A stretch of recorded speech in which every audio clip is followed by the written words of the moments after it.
大家好啊！今日咧就係有一單係關於英國政府呢個外交部咧一個咧就係叫做旅遊建議喎，想同大家update 一下噶嚇。咁喺睇落之前，麻煩大家啦，撳一撳個免費訂閱掣 ，like、comment、share， 最好睇下廣告唔該。咁另外咧，我就有一個叫做 Super Fans 嘅渠道啊。咁透過呢個 Super Fans 嘅渠道咧，你哋可以鼓勵下我哋。打賞下我哋，咁令到我哋呢個頻道能夠正常快樂咁樣去成長啊！唔該晒。咁喺入正題之前咧，或者有啲台冇啦。咁最近咧，我發現咧，我哋頻道嗰啲片啊，即係除咗旅遊嗰啲片之外咧，咁就係嗰個瀏覽人數咧，即係劇跌嘅，懸崖式咁下跌嘅。咁咧就係可能因為即係我不再受歡迎啦，又或者就係應該係咧 YouTube 有一個叫新制度啊。就唔知點搞啦嚇，可能我啲片咧拍嚟拍咧拍唔到出去，咁所以咧就係麻煩大家啦。如果見到我即係出現嘅話咧，就係喐喐隻手指高抬貴手算所謂係嘛，撳一撳個 share 掣啊，咁令到多啲人咧就係知道原來屠夫係仲未退休嘅嚇。好啦，咁發生咩事咧？咁原來咧就係呢個英國政府呢個外交部啊。就喺10月11號星期四咧，就係更新咗就係對香港嘅旅遊建議一個建議嚟嘅，係特別針對咩咧？就係針對咧持有雙重國籍嘅人士就發出一個叫警示。何謂雙重國籍咧？咁我喺1個月前度啦，都出咗條片啦，就係討論過呢個問題，就係話，例如你香港人啦，就算你好似我同埋阿屠夫人咁樣入咗英國籍㗎啦，即係只係持有呢個BC 護照嘅啫，即係英國本土護照嘅啫。但係如果你一旦未有向有關方面申請，即係香港有關方面申請，係放棄你個中國籍嘅話咧，即係放棄你個香港永久居民身份嘅話咧，咁其實你就算持有呢個 BC 護照入境都好，發生任何事咧，你都係好難係揾到英國領事館尋求協助嘅噃咁樣。咁其實嗰陣時咧就係英國方面咧都係並未有任何正式嘅叫做指引㗎，只不過就係話你香港人啦，或者係好似我哋呢啲咁喺度叫做憑住一般嘅常識啦去估係嘛，咁到時英國總領事館會唔會睬你咧咁樣？咁好啦，今日到而家咧，咁就係英國外交部咧，就終於咧就出咗一份正式嘅文件啦，就係向呢個前往香港旅遊嘅人士，特別係持有雙重國籍嘅人士咧，就提出警告啊！就係針對咩人咧？就係我頭先所講，香港嘅朋友持有雙重國籍嘅 BNO 或者 BC 嘅朋友咯嚇。咁佢呢個聲明嘅內容係講咩咧？佢話由於香港特區政府係不承認雙重國籍嘅，如果你同時擁有英國及中國國籍嘅話咧，即使你持香港公民嘅護照或者英國國民海外護照入境都好啦，即係入境香港都好啦，其實香港政府都可能會將你視為中國公民嘅喎。咁喺呢個情況之下咧，英國總領事館即係香港英國嘅總領事館係可能無法為你提供領事協助嘅，即係話咧你自己有一個心理準備啦。即係到時如果有咩事發生嘅話咧，你係需要香港英國總領事館協助咧，咁你就要打定輸數就得噶啦，係嘛？照睇咧就係不獲受理啦。佢話此外佢話如果你係正式放棄咗中國國籍都好，請你要帶住相關嘅證明文件，以供呢個香港當局查核。咁就話咧，你不能夠靠把口就話你咧就已經脫離中國國籍嘅。請你帶相關嘅文件喺身傍身以免有不必要嘅誤會。咁我就覺得奇怪咯。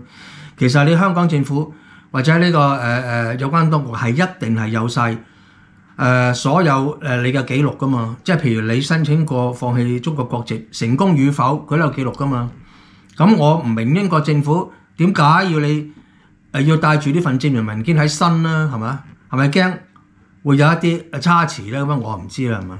咁其實我覺得都應該唔使啩，係嘛？其實有關當局，香港有關當局一撳個掣就知啦，係咪？好，咁另外咧，呢個英國外交部咧喺呢個建議當中咧，重申佢話旅客應該購買合適嘅旅遊保險，即係話你係香港人，但係你持有外國護照，你去香港旅遊都好，都要購買合適嘅保險啊，係嘛？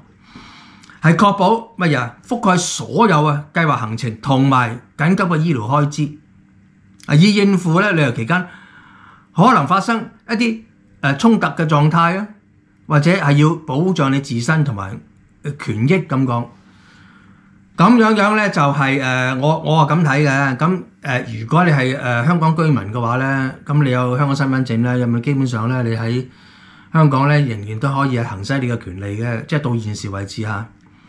即係話你有一啲叫醫療嘅一啲叫優惠啊，因為你係持有香港永久居民身份證啊嘛，其實你就係香港人啦，係嘛？所以你就可以享有香港嗰個叫做醫療福利啦，係嘛？咁咧就係我相信呢個咧就係針對一啲咧連香港身份證都冇嘅朋友咯，即係話已經取消咗中國國籍嘅香港朋友咯。要求你哋去買一啲叫做醫療保險啦，確實係嘅。如果你係放棄咗中國國籍嘅話咧，咁其實你係外國人嚟嘅咯。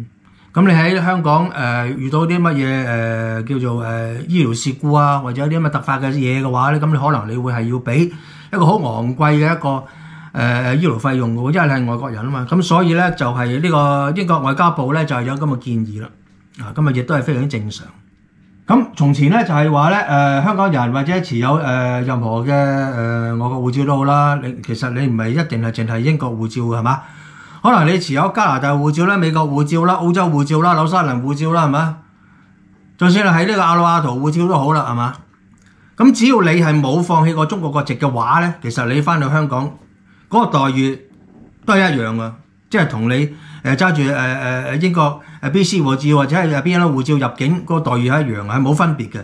所以我覺得呢個英國外交部發出呢個建議咧，其實係適用於所有人嘅，即係除咗係警告。係喺英國住嘅香港朋友之外咧，其實喺美國啊、加拿大啊，即係世界各地嘅香港人咧，其實都係適用嘅。我覺得，就算喺香港居住嘅朋友咧，外國護照都要留意啦。以前咧就係唔好話估估下啦，即係喺個討論嘅階段啦，係咪？咁究竟你喺香港嘅英國總領事館會唔會幫手咧？幫唔幫到手咧？咁而家呢一個叫做建議啊，最新嘅建議咧，最新嘅警示就話咧。係幫唔到你手㗎，所以咧就係清晰晒咯。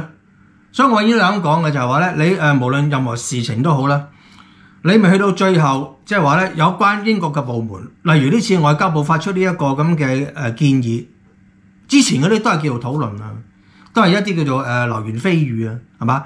就未達到呢個最後一個階段，即係話咧官方最後叫做落取啦，係嘛？出一份正式嘅文件，並且喺呢個官方網頁嗰度刊登，成為一個叫正式嘅最後嘅結果。之前其實真係唔需要太擔心，或者唔需要太過即係驚青，就係話咧會點做咧咁樣討論嚟嘅啫。好啦，到而家嚟啦，英國外交部就話俾你聽，你係極有可能咧係受唔到呢個領事保護權嘅。咁去到呢一步，大家咪清清楚楚啦，唔使再驚。咁咧就係舊事重提啦，係嘛？咁咧就係BNO 5+1之後咧，就係之後嗰啲叫B1啊、B2啊，甚至乎係有些審查嗰啲咧就要等咩咧？就係等好似外交部呢一個咁嘅最後個結果、最後嘅文件出咗，先至係真真正正你自己面對嗰個環境困難啊嘛，係嘛？所以嚟講，諮詢期嘅嘢咪睇下佢咯，就唔使太認真，唔好放太多精神、太認真去對付呢啲咁嘅嘢，因為諮詢嘅嘢永遠都係未實行、未實施，好多都有變數。咁但係我嚟講咧，我係唔會改變我嗰個立場或者係睇法嘅。我係認為 BNO 5+1嘅朋友，只要你係在地喺英國已經係行使緊 BNO5+1 visa， 並且喺英國居住生活嘅話咧，你絕對不用擔心。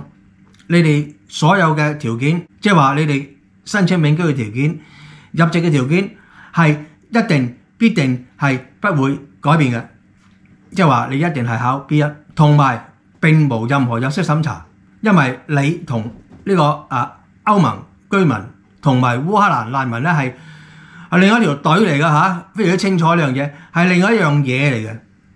BNO5+1 簽證係另外一樣嘢嚟嘅，並不包括喺呢次諮詢期裏邊嗰啲叫做改變叫做英語能力，甚至乎係入息嘅限額嘅係並不包括喺裏邊嘅，所以大家放心。